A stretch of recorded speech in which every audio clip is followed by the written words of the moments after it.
Hi, I'm Erin, and this is a quick rundown of my DIY IKEA kitchen renovation.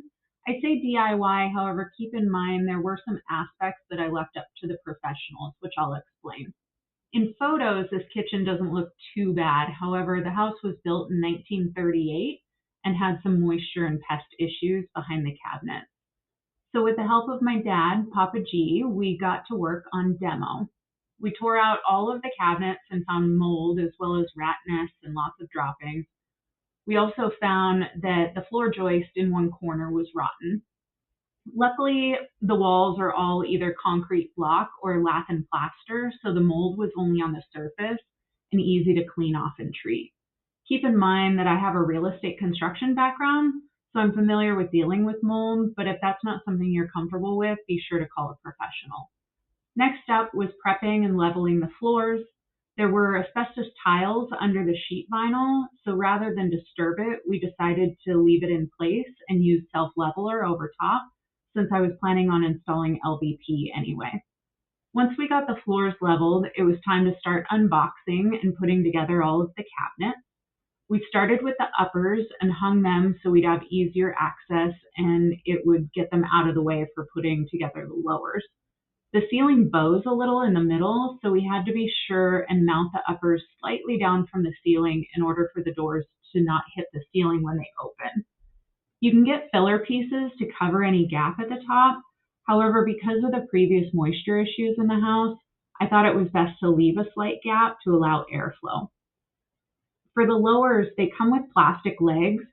However, they're very flimsy and snap easily.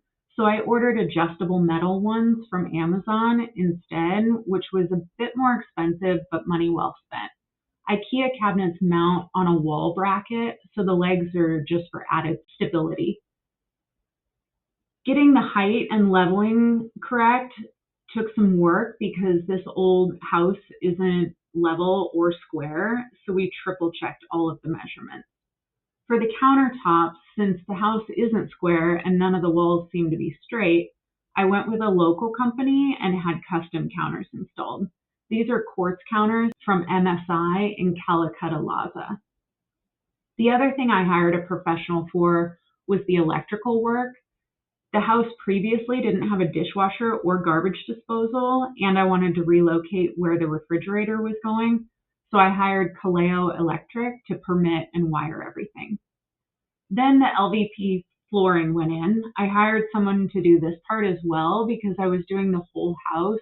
I just didn't have the time it would take for me to do it properly, and because of how unlevel everything was, I wanted to make sure it was done right.